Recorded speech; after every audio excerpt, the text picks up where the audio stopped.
Welcome to the episode where I share with you how you can find innovation where you least expect it. And this is from a New Way to Innovate from a Harvard Business Review article. Special welcome to listeners from 72 countries that listen to these episodes. These are about innovation best practices, specifically designed to help you sell more and make more using proven and practical processes that can work for any business with any innovation need. So, welcome back. You have several ways that you can tap into these episodes and information. One of them is to listen to it as a VideoCast. To do that, you go to YouTube, and in the search bar there, you enter Richard Innovation Best Practices. The search results were about third, fourth, fifth, whatever down on the list. Click on it, and you'll be on the page where all the currently available videocasts are. You can listen to this as a podcast. You can go to i2ge.com/podcast. That's the letter I, number 2, ge.com. Or you can go to iTunes in the podcast section, search for Innovation Best Practices, and you will find the podcast.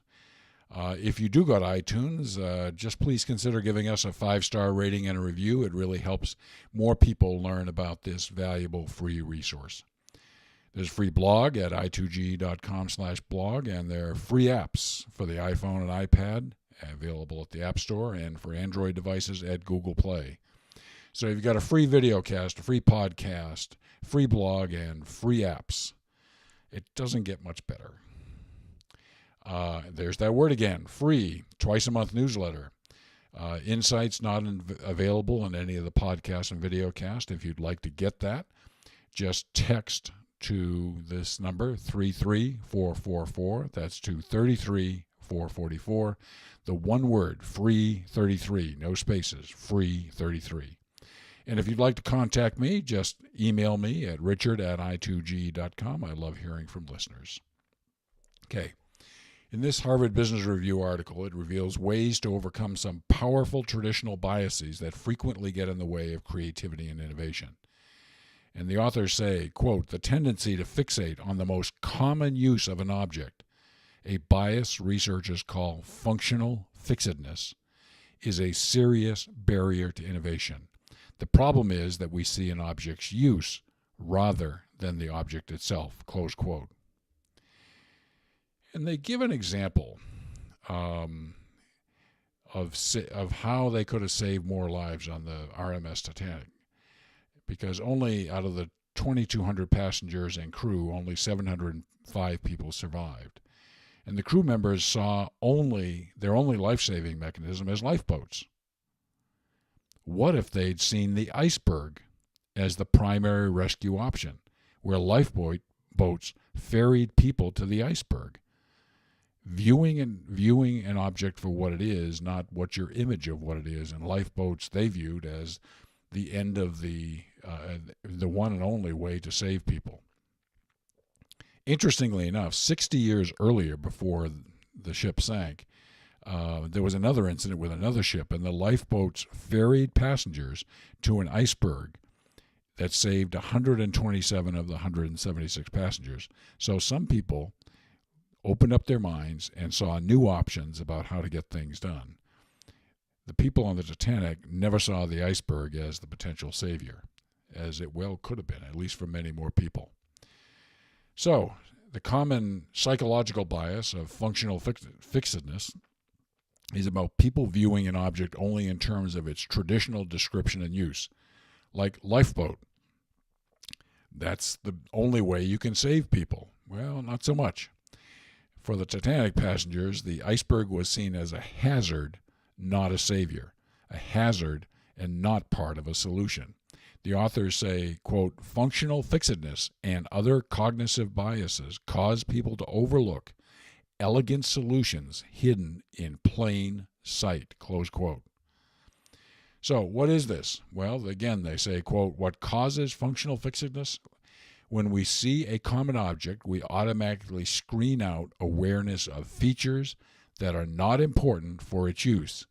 This is an efficient neurological tactic for everyday life, but it's the enemy of innovation, close quote.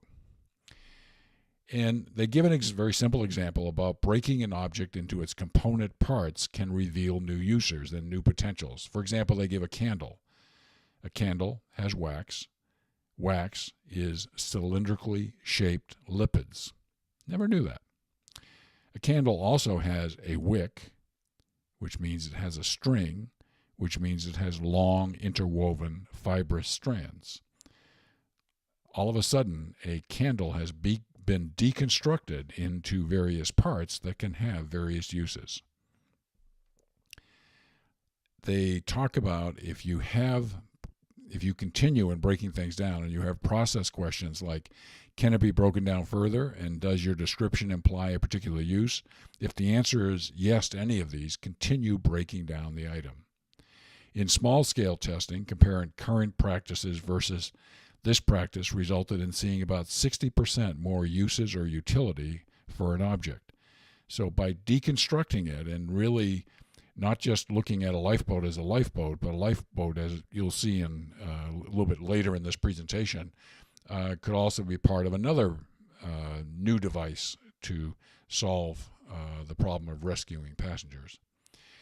In overcoming a second kind of bias that they call design fixation, the authors say, quote, when handed a product and asked to create a new design or variation on it, people tend to fixate on the features of the current design. This obstacle to novelty is called design fixation. The solution is to develop a checklist of types of product features that people tend to overlook, and the list is stimulus to look at something in an entirely new light. Another one that they talked about, and I found this very, very interesting and intriguing, they call goal fixedness. Words in a goal statement are very powerful. Just think for a minute. If you had the goal statement of adhering something to a garbage can, what that would mean, as opposed to fasten to a garbage can. Glue and adhesives are the solutions suggested by the first. A binder, clip, a nail, a string, Velcro are suggested by the other. And these can indeed be limiting. The words that you use in setting a goal can be very limiting. The thesaurus lists 61 words on how you can fasten something. So you need to be very careful in the language that you use in setting a goal. And this is especially true in innovation, where you want, in many cases, you want to be as open, as broad as possible. Now, there may be some unique restrictions that you're aware of, that in your vision of success, you want to use language that's appropriate to those restraints. So be careful of how you state your goal. Here's another example of goal fixedness that the authors shared. If the goal was stated as reduce concussions in football, the first thing the author suggests is drop football and look for options to reduce concussions everywhere. Here are some rephrasing options that they suggest, which are interesting. Remember, reduce concussions, and here are additional language that might be used. Not all of these are equal, nor would you want to use necessarily all of these. But here's some other rephrasing options. Lessen trauma, weaken crash, soften jolt, reduce energy, absorb energy, minimize force, exchange forces, substitute energy, oppose energy, repel energy, and lessen momentum. All of these are drawn from the field of physics in terms of how you would be able to deal with something like this. They spend a small part of the article talking about what they call brain swarming. Interesting. In this process, people initially work in silence and coming up with ideas. Now, we do this with some of our left brain exercises where we have people work individually with a pad to write down ideas. They say that compared to group creation, it has some advantages. In groups, one person can dominate idea creation, and this is particularly true in brainstorming, where an alpha person decides they're going to demonstrate they are the smartest and most creative person in the room. Ideas are far more concise when people work individually. because they need to fit on a sticky note or a 3x5 card or whatever it is. And interestingly, when people work individually, there's not a need for everyone to be present at the same time as is necessary in brainstorming and in quantum idea generation. Not sure what's to be said about all this, but found it a bit interesting, so I thought I'd share it with you. Here are some, going back to our saving those passengers, some possible innovative solutions. They could have put people on floating things. We've already talked about the iceberg and lifeboats, but there could have been put on planks, car tires and inner tubes. Apparently there were more than 40 cars on this ship, and steamer trunks, of which there were plenty, that can float to a certain degree. Then you can put together combinations of these. You could have built platforms between the boats to expand capacity. Build a platform with car tires, and build platforms by tying things together. So a number of different innovative solutions in that particular situation, which was a very serious situation. So some final thoughts on this. This can be a useful supplementary innovation process for some innovation needs, not for everybody. It may have greater utility in technology as compared to consumer products, or not. You may think of other possibilities that I haven't. At the heart of this process, it's looking at an opportunity or situation far more broadly than people normally do. This is always good for innovation. If you want to learn more innovation best practices, all you need to do is go to the I2GE, letter I, number 2, GE.com website. On the menu bar, it says DIY Innovation Training. When you click on it, you'll get a whole bunch of training programs that we have. If you don't see one that's exactly right for you there, just email me and we'll create one for you. This is about creating innovation self-sufficiency for you. The alternative is to hire expensive consultants like me and have us do it for you. By building self-sufficiency, it's a major cost savings project. So give that some consideration. I've published 6 books. One of them is titled Proven Practical Innovation That Delivers Results. It's available only at Amazon in paperback and as a Kindle book. It's value priced at below my break-even cost.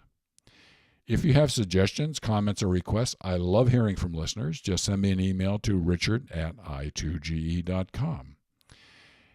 And in the next episode, we're going to be talking about a phrase that I've used a number of times in these podcasts, and this is going to be interesting. Years ago, actually in 1995, disruptive innovation first came out, an idea defined and championed by Clayton Christensen of Harvard Business School. And it became one of the biggest ideas in the field of innovation. And I've actually had a summary of one of his key books, The Innovator's Dilemma, in an earlier episode. And over the years, there's been considerable debate about what the term is and what it means. And in a recent Harvard Business Review article, Clayton Christensen revisits what this means. It's gonna be an interesting episode because I understand where he's coming from, but I probably take a broader view of it. As you know, I always deeply appreciate you taking time out of a busy day to spend it with me. I look forward to reconnecting with you soon, and until then, please have a great day.